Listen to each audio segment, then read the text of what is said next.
kinachofanyika ni ukweli wa thabiti kwamba ninachokifanya ni kitu ambacho nakifanya nikiwa na akili zangu timamu. Kwa hiyo unapokuwa na akili zako timamu,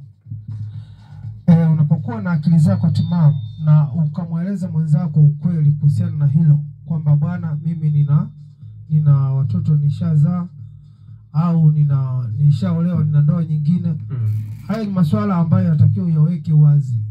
Kwa hiyo unapompata mwenzako lazima uwe muwazi, kuonyesha ukomavu kwamba umeshakomaa na nia yako thabiti ni kupata nyumba uweze kuishi katika ndoa.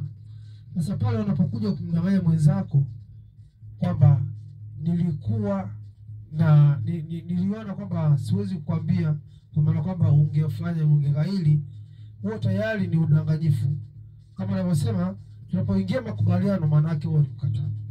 Sasa katika mkataba, vigezo vya mkataba ni pamoja na kuwa kweli. Na unakuwa ni mtu ambaye unavitamka vitu ukiwa na akili timamu. Hivi ni vigezo vya mkataba, lazima viwepo. Sasa kama umesha kwenda tofauti, basi hiyo unabatilisha yale maamuzi ambayo mlikuwa makubaliana. Ndio, sawa. Lakini unaposema kubatilisha, kuna mtu unakuta nimeingia kwenye ndoa ndio, lakini kwenye ndoa yangu mimi nimeshakuwa mkweli, lakini ndani ya huo ukweli uliomo kuna uongo.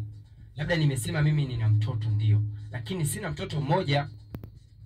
Ndio, huo mtoto sina mtoto mmoja. Je, hiyo ipoje katika familia? Kwa sababu ni moja kati ya chachu inaovunja ndoa, kwa sababu tunavyofahamu sisi wanaume ni watu ambao tuna wivu original, tofauti na wanawake. Wanawake kifanywa kosa wanaweza kukasirika mara ya kwanza, mara ya pili akasamehe, lakini mwanaume hata kama akikusamehe itageuka itakuwa chorus. Umeona? Sasa hiyo kwenye ukweli na ndani kuna chachu ya uongo. Yenyewe ipoje? Lakini kama mwenzako alishakwambia ana mtoto, haijalishi kwamba ana watoto wangapi nje, kwamba nina mtoto, au kama umeridhia kwamba kweli ana mtoto, umeridhia, umemuoa. Lakini tunachokiangalia hapo ni kwamba ninamuoa mama yake, sio mtoto. Mtoto ana baba yake.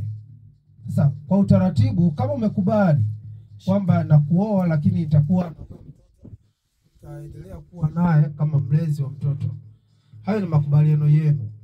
Lakini kama pia utaona kwamba mtoto lazima aende kwa baba yake, hilo ni swala lingine. Sasa unaweza kusema mimi siwezi nikalea mtoto mwingine, mtoto aende kwa baba yake. Hayo pia ni mambo ambayo mnaweza mkazungumza. Lakini kinachomata pale unayemuoa ni yule mama ambaye mmekubaliana kwamba mnaoana.